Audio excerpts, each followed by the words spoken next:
Let the world hear his word.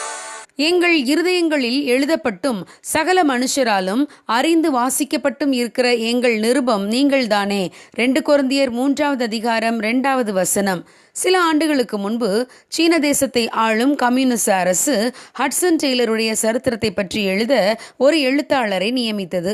அவரை பற்றிய உண்மையை மறைத்து அவதூறான காரியங்களை எழுத வேண்டும் என்று அவர் பணிக்கப்பட்டார்.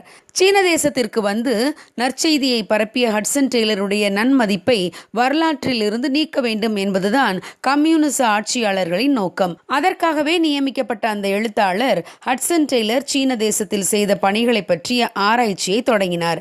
ஆராய்ச்சியை ஆரம்பித்ததும் ஹட்சன் டெய்லரின் பரிசுத்தம், தேவனுக்கு பயந்த வாழ்க்கை, அவருடைய சமுதாய தொண்டுகள் போன்றவற்றை அறிந்தார் அந்த எழுத்தாளர்.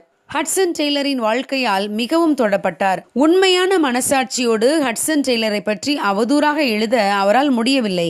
கம்யூனிஸ்ட் அரசு தன்னை கொன்றுவிடும் என்று அறிந்திருந்தும் தன் பேனாவை கீழே தூக்கி போட்டுவிட்டு நாத்திகத்தில் தனக்கிருந்த நம்பிக்கையை கைவிடுவதாக அறிவித்தார். இயேசு கிறிஸ்துவை தன் சொந்த இரட்சகராக ஏற்றுக்கொண்டார். ஆம் பிரியமானவர்களே, மரித்தும் பல ஆண்டுகள் கழித்து ஹட்சன் டெய்லருடைய வாழ்க்கை பலருடைய வாழ்வில் பெரிய தாக்கத்தை ஏற்படுத்தி இருக்கிறது. அநேகர் ரட்சிக்கப்பட்டிருக்கிறார்கள்.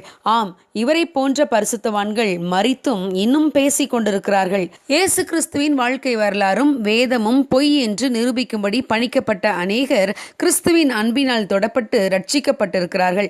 ஆம், இயேசு கிறிஸ்துவை போலவே அவரை ஏற்றுக்கொண்டவர்களின் வாழ்க்கையும் பிறரால் பாராட்டப்படுவதாகவும் பின்பற்றப்படக்கூடியதாகவும் அமைய வேண்டும். தேவனே, எங்களையும் அவ்வாறு மாற்றும் என்று கேட்போமா? God bless you. Have a good day.